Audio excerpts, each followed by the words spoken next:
Hello दोस्तों, एक बार फिर से स्वागत है आपका मेरे चैनल पे लीगल न्यूज 127 पे। दोस्तों, जो पत्नी द्वारा जो केसेस किए जाते हैं ना पति पे, जैसे जो भी केसेस होते हैं, चाहे जैसे मैं हमेशा बोलती हूँ सच भी होते हैं बट 90% झूठे केसेस होते हैं। तो जो पत्नी केसेस करती है 498 के या डीवी एक्ट या मेंटेनेंस के कोई भी केसेस करती है, तो उसमें क्या करता है पति बिल्कुल केसेस में जाना ही नहीं चाहता है। वो क्यों नहीं जाना चाहता है? तो उसका एक ही रीजन होता है कि भाई मैं क्यों जाऊं, ये सारे जो केसेस किए गए हैं मुझ पे ये सारे झूठे केसेस है, इनका कोई मतलब ही नहीं बनता। और मैं जाऊंगा, उसने अपने जहाँ रहती है वहां से किया है, और वो मतलब पति इतना भी डरता है कि काफी केसेस में कि भाई उसकी और उसके घर वालों की तरफ से उसे धमकियां मिलती है, क्या पता मेरी जान को खतरा हो, मैं जाना नहीं चाहता।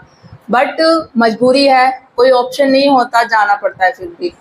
तो दोस्तों, 1 जुलाई जब ये कानून है स्टार्ट हुआ है, और जो 1 जुलाई के बाद से जो भी जितने भी केसेस आए हैं उससे पहले भी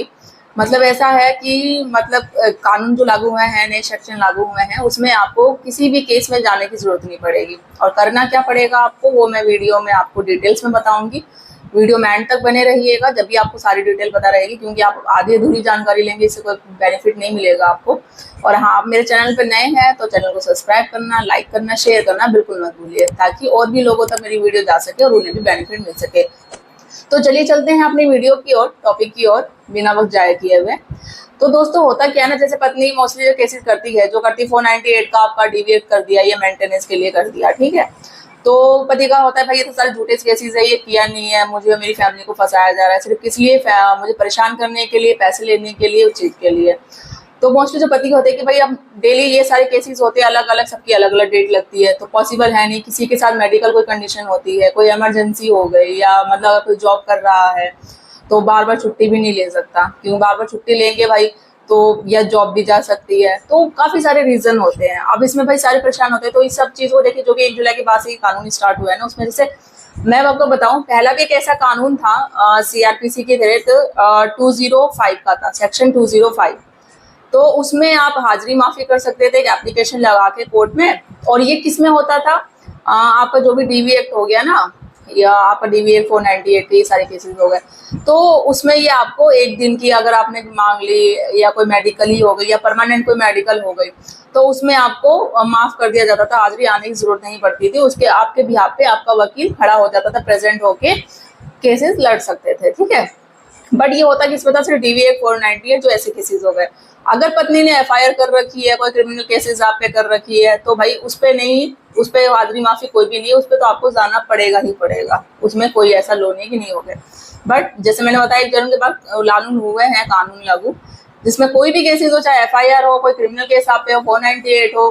कोई भी सारे केसेस, अगर झूठे आप पे कोई भी केसेस हो, झूठे हो सच हो वटेवर जो भी हो, ठीक है, तो उसमें आप नहीं जा सकते, ठीक है। अब उसमें ना जाने के लिए क्या करना पड़ेगा, आपको एक एप्लीकेशन लगानी पड़ेगी, जो भी आपका यहाँ पे भी केस चल रहा है कोर्ट में लगानी पड़ेगी,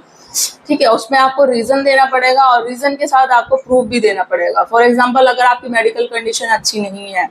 ठीक है, तो आपको एक एप्लीकेशन देनी पड़ेगी, ये है कि मैं प्रेजेंट हो नहीं सकता हूँ, चाहे अगर वो एक दिन के लिए देना आपको, आप 1 दिन के लिए, ठीक है। अगर जैसे कि होता है ना, ओल्ड एज हो गई किसी की, भाई वो चक्कर कोर्ट के बार बार नहीं काटता है, तो उसमें भी आप दे दो। और परमानेंट मेडिकल ये है कि मेरी मेडिकल कंडीशन अच्छी नहीं है, मैं चक्कर नहीं काट सकता हूँ, चीज में भी आप एप्लीकेशन कोर्ट में लगा के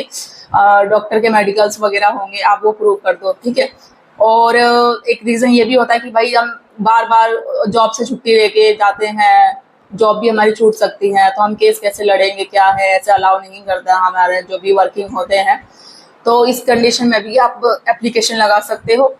अपनी ऑफिस की तरफ से, जो भी है, कोई लेटर मिले, कुछ भी हो, मतलब एविडेंस के साथ आपको कोर्ट में सबमिट करना है, जब भी जो है आपको कोर्ट अलाउ करेगा। और अगर फिर ये भी होगा कि भाई अगर हम नहीं जाएंगे तो क्या होगा, नहीं जाने के बाद आपका एक तो आपका वकील आपके बिहाफ से केस लड़ेगा। सेकंड क्या होगा कि आजकल काफी सारी फैसिलिटी, जैसे आपको पता है डिजिटल हो है, आजकल सब कुछ ऑनलाइन होता है, तो वीडियो कॉन्फ्रेंस के थ्रू आप कनेक्ट हो सकते हैं जब भी आपके केसेस लगते हैं, और उसमें आप अपनी बात कर सकते हैं, अपनी बात रख सकते हो, देख सकते हो कि केस में क्या हो रहा है, क्या सुनवाई हो रही है, क्या बोला जा रहा है। अगर आप भी करना चाहो, आप भी अपनी बात रखना चाहो, ठीक है, तो आप जहाँ पे भी हो, घर पे भी हो, कहीं भी अवेलेबल हो, वो कनेक्ट हो सकते हैं वीडियो कॉन्फ्रेंस के थ्रू, आप अपनी बात को रख सकते हो, ठीक है। बट बस आपको करना क्या होगा, एक एप्लीकेशन लगानी पड़ेगी। और ये जो नया धारा है जो लागू हुआ है बीएनएस करके 355 है, ये सेक्शन 355 के थ्रू ये जो न्यू कानून लागू हुआ है, आप में इसमें किसी भी पतियों को जो आप चाहते हैं कि भाई हम नहीं जा सकते हैं हमारे, क्योंकि होता क्या है कि भाई एक तो हमें वैसे मेंटली परेशान किया जा रहा है, फिजिकल परेशान, पतियों की ये प्रॉब्लम होती है और झूठे केसेस है हमारे पे। ये मोस्टली जैसे 498 हो गया, डीवी एक्ट हो गया, जैसे मनरेगा मेंटेनेंस का, ये सारी कर देते हैं केसेस झूठे, ठीक है पत्नियां। तो हम क्यों जाए, होता है भाई हमें तो जान से मारने की भी धमकी, अगर मैं चला जाऊंगा क्या पता मुझे जान से मार दिया जाए कोर्ट से बाहर निकल के, क्योंकि होता है ऐसा, क्योंकि डर लगता है, क्योंकि काफी ऐसे में क्यों होता क्या, जब जैसे पत्नी लड़ा के चले जाती है तो उसके बाद क्या करती है, वो अपने घर वालों को भेजती है, चाहे भाई हो, कोई भी रिश्तेदार को, पतियों को, पति के साथ हाथापाई भी होती है, उसके माता पिता को भी धमकाया जाता है। तो वो पति यही सोचता है भाई अगर मैं जाऊंगा क्या पता मेरे साथ भी ऐसा कुछ हो जाए। तो अगर आपको ये कंडीशन भी एक होती है तो इसमें आप एप्लीकेशन लगा के, आपके पास प्रूफ है, कोई एविडेंस होगा, जैसे कि अगर आपके पास फोटो है, कोई वीडियो आपने कर रखी है रिकॉर्ड, ऑडियो कर रखी है रिकॉर्ड, तो वो कोर्ट में एप्लीकेशन के साथ सबमिट कर दो कि मैं इस रीजन से मैं आना नहीं चाहता। तो ऑब्वियसली कोर्ट आपकी सुनवाई भी करेगा और वो आपकी एप्लीकेशन भी अप्रूव कर देगा, और जिसमें आने की आपको जरूरत नहीं पड़ेगी, चाहे वो किसी भी केसेस में आपका डीवी एक्ट हो, 198 मेंटेनेंस हो, और यहाँ तक कि अगर एफआईआर भी उसमें कर रखी है, कोई क्रिमिनल केस भी आप पे कर रखा हो, तो किसी में भी आपको जाने की जरूरत नहीं पड़ेगी। आपके बिहाफ से आपका वकील केस लड़ सकता है, और अगर आपको आपकी बात रखनी है तो आप वीडियो कॉन्फ्रेंस के थ्रू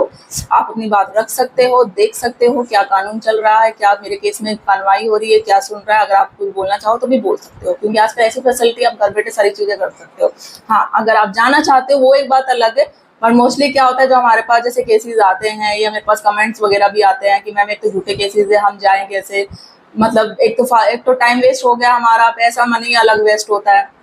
और हम जाना ही नहीं चाहते ऐसे। तो यही सोल्यूशन है, आप एप्लीकेशन लगाओ, और 3 जैसे मैंने बोला BNS नई धारा है, भारतीय न्याय कानून संहिता सेक्शन 355, ठीक है, इसके थ्रू एप्लीकेशन लगा के प्रूफ के साथ आपको कोर्ट में जमा करना है, तो वो जरूर अप्रूव होगी और आपको जाने की जरूरत भी नहीं पड़ेगी। आप घर बैठे आपने अपने केसेस में काम कर सकते हो, देख सकते हो, ठीक है, और जो भी कार्रवाई करना चाहो कर सकते हैं, ठीक है। तो आई होप गाइज ये भी जो नया सेक्शन लागू हुआ है 1 जुलाई के बाद आपको बड़ी हेल्प मिली होगी, और आशा करती हूँ आपको मेरी वीडियो भी अच्छी लगी होगी। मैं ये चाहती हूँ कि ये नया कानून लागू हुआ तो मैंने सोचा आप तक पहुँचाऊँ, काफ़ी पर्सन को हेल्प मिलेगी। और आपको मेरी वीडियो कैसी लगती है कमेंट में ज़रूर बताइएगा। अगर कुछ सवाल है आपके तो भी कमेंट में करके मुझे बताइएगा, मैं ज़रूर कोशिश करूँगी आपके हर एक सवाल का जवाब देने के लिए। जल्दी मिलती हूँ मैं ऐसे ही इंटरेस्टिंग टॉपिक के साथ। और हाँ, मेरे चैनल को सब्सक्राइब करना, लाइक करना, शेयर करना बिल्कुल ना भूलिए, और साथ ही बेल आइकन भी दबा दीजिएगा ना, ताकि आपको टाइम पे ना वीडियो की मेरी नोटिफिकेशन मिलती रहे। Thank you.